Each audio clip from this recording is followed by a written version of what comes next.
طاقتي خلصت.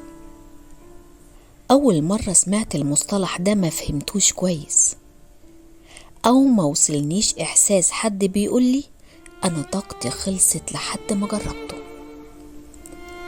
أنا فعلا طاقتي خلصت إن أتكلم أو إني أسمع أو إني أشرح أو أبرر موقف لحد.